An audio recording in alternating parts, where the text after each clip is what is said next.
विषमता मांडणारी मानसिकता बदलणं ही काळाची गरज बनली आहे, असं प्रतिपादन डॉक्टर दीपाली काळे यांनी वालचंद महाविद्यालयामध्ये आयोजित केलेल्या चर्चासत्रादरम्यान केलं। स्त्री पुरुष विषमता मांडणारी मानसिकता बदलणं काळाची गरज आहे, असं प्रतिपादन पोलीस उपायुक्त डॉक्टर दीपाली काळे यांनी व्यक्त केले।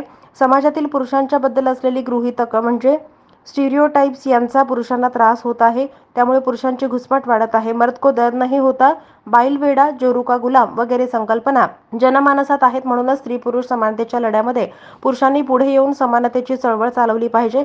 पुरुषांनी या पुरुषसत्ताक व्यवस्थेचे जे फायदे आहेत ते हळूहळू सोडायला हवेत। पुरुषसत्ताक पद्धतीचे तोटेही कमी होतील आणि महिलांना सामाजिक कौटुंबिक जीवनामध्ये समानतेच्या पातळीवर आणण्यासाठी पुढाकार घेतला पाहिजे। स्त्रियांचे शत्रू पुरुष नाही, तर स्त्री पुरुष विषमता मानणारी मानसिकता ही शत्रू आहे। त्यामुळे ही मानसिकता स्त्री पुरुष दोघांनीही बदलली पाहिजे।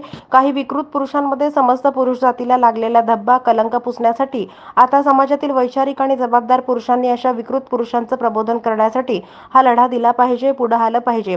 तेव्हाच स्त्री पुरुष समानता येईल आणि हे करत असताना प्रसंगी त्रास होईल, परंतु सध्या आपण बदलाच्या संक्रमण काळात असल्यामुळे संयम राखला तर यश नक्कीच मिळेल, असा विश्वास व्यक्त केला। सत्ताक पद्धती अजून सोडलेली नाही आणि मातृसत्ताक किंवा मातृसमानता, मॅडमनी मगाशी सांगितलं तो शब्द मी नक्की बदलेन। It should not be Sattar, he मातृसमानतेची he movement आहे आणि ती पुरुष समानता आणि मातृसमानता जी आहे, सेन्सिटायझेशन आपण म्हणू ज्या चळवळीला, त्या चळवळीमध्ये आपण अजून आलेलो नाही आहात आणि त्या ट्रान्झिट फेज मध्ये आहे, म्हणून आपली ही घुसमट आहे। आणि ती ट्रान्झिट फेज जर पार करायची असेल तर आपल्याला पुढे यावं लागेल, तर आपल्यालाही आपली मतं मांडता येईल आणि आपण एकत्रित येऊन हे काम करूया। निश्चितच माझे जी मतं आहेत ती कदाचित परखड असतील, जे माझे अनुभव आहेत ते तुम्हाला सगळ्यांना पटतीलच असं नाही, परंतु आपण हे चर्चा करूया। पुन्हा एकदा एक बेसिक टॉपिक घेऊन जर आपण चर्चा केली तर निश्चितच चांगल्या पुढच्या सोल्युशन पर्यंत येऊ। यावेळी व्यासपीठावर सोलापूर शहर पोलीस आयुक्त डॉक्टर दीपाली काळे, प्रसिद्ध साहित्यिक समीर गायकवाड, समाजकार्य विभागाच्या डॉक्टर विजया महाजन आदींची उपस्थिती होती। प्रास्ताविक करताना डॉक्टर विजया महाजन म्हणाल्या की सोलापुरातील लोकप्रिय दैनिकानं पुरुष हा दिवाळी विशेषांक प्रकाशित केला असून यावर समाजातील बुद्धजीवी, समीक्षक, प्राध्यापक, संशोधक अशांचं आकलन जाणून घेण्यासाठी चर्चासत्रांचं आयोजन केलेलं आहे। स्त्री पुरुष समानता ही काळाची गरज असून हे एक अनुकरणीय सामाजिक मूल्य आहे। हा विचार रुजवण्याकरिता जागर करणं म्हणजे समाजात दुभंगलेली समानता प्रस्थापित करणं। घालून दिलेले नियम आहेत ते उद्ध्वस्त करायचा प्रयत्न केलेला आहे आणि म्हणून पुरुषांची माणसांमधील जो पुरुष आहे त्यामधील ज्या नैसर्गिक भावना आहेत, मग त्या कुठल्याही भावना असतील, ह्या सगळ्या आपोआपच त्या ठिकाणी अडथळ्याच्या त्याला स्वतःलाच वाटत गेल्या।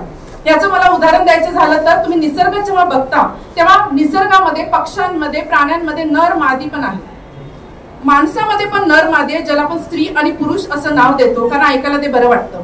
ओके, पण जेव्हा निसर्गाकडे आपण बघतो आणि नर मादी या विषयाला जेव्हा हात घालतो तेव्हा हजारो वर्षापूर्वीचे इव्हॉल्युशन जेव्हा आपण बघतो तेव्हा त्यांना जे घालून दिलेले नियम आहेत निसर्गाने, ते नियम ते तंतोतंत पाळतात।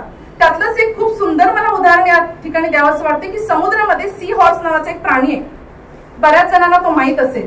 तर सी हॉर्स मध्ये एक अशी गुणवत्ता आहे की ज्यामध्ये जेव्हा एम्ब्रियोज तयार होतात ती जी फिमेल आहे ती मेलच्या ब्रूड पाउच मध्ये, त्याचं जे गर्भाशयाची पिशवी आहे मेल असतं त्याच्यामध्ये ती पोर करते आणि कालांतराने 1 नाही 2 नाही 10 नाही 15 नाही 2 ते 5,000 पिल्लांना तो पुरुष जन्म देतो। त्यावेळेला पुरुष प्रेग्नंट होतो, पुरुष गरोदर होतो आणि कदाचित त्या पुरुषाला, त्या प्राण्यामधल्या पुरुषाला प्रसव वेदनाही सहन कराव्या लागत असतील।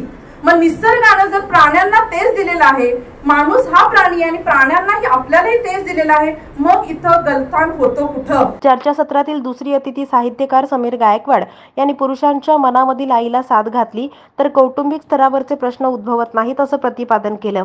तळागाळातल्या पुरुषांची व्यथा यांची अजूनही अभिव्यक्ती झालेली नाही असं सांगितलं। जे वर्तन आहे ते पुरुषांच्या बाबतीत घडवलं, म्हणजे तुम्हाला मला काय सांगायचं किंवा काय म्हणायचं हे चांगलंच लक्षात आलं असेल। आणि अशा मानसिकतेतून आपण पुरुष म्हणून घडतोय आणि एका वेगळ्या विषयाला, एका सुंदर अशा विषयाला, अतिशय महत्वाच्या विषयाला खूप सुंदर पद्धतीने हात घालण्याचं आणि चर्चेसाठी हा मंच आज आपल्या महाविद्यालयानं उपलब्ध करून दिला। मी आदरणीय डॉक्टर संतोष कोटी सरांचे आभार मानेन आणि या ठिकाणी आम्हाला बोलण्याची संधी दिली याबद्दल सर्वांचे आभार मानेन। या परिसंवादात doctor Mahavir Sable, doctor Archana angel, doctor Dattatray Kamble, doctor Anjana Sonawane आदींनी समीक्षणात्मक मनोगत सादर केली, ज्यामध्ये विविध आयामातून पुरुष समजून घेतला गेला. तर तिने सांगितलं की ह्या गोळ्यांमुळे तिला कुठल्याही पेन्स होत.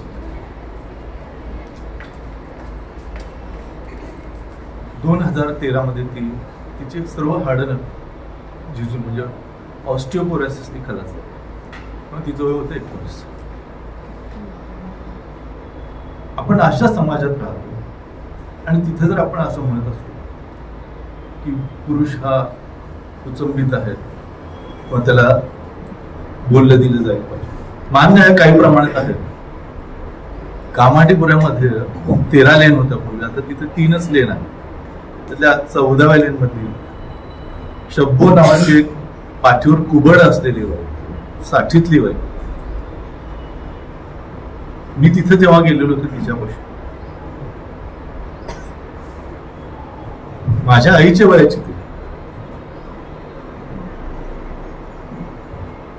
तिला तिच्यापाशी येणाऱ्या लोकांचे मत मला माहिती करून द्यायचे होते. लोक किती लिंगपिसाट असू शकतात किंवा सेक्स बद्दलच्या कल्पना किती विकृत असू शकतात त्याचं ते जिवंत उदाहरण मी माझ्या डोळ्याने पाहिले. कार्यक्रमाचं सूत्रसंचालन डॉक्टर दीपाली पाटील, आभार प्रदर्शन डॉक्टर पद्मावती पाटील यांनी केलं. यावेळी महाविद्यालयातील प्राध्यापक, परीक्षा नियंत्रक डॉक्टर SP गायकवाड, प्राध्यापक डॉक्टर महावीर शास्त्री, समाजकार्य विभाग प्रमुख प्राध्यापक डॉक्टर निशा वाघमारे, डॉक्टर ओवाळ तसेच विविध विभागांचे विभाग प्रमुख आणि PhD करणारे विद्यार्थी, विधिज्ञ तसेच अभ्यासक, विद्यार्थी आदींची उपस्थिती होती.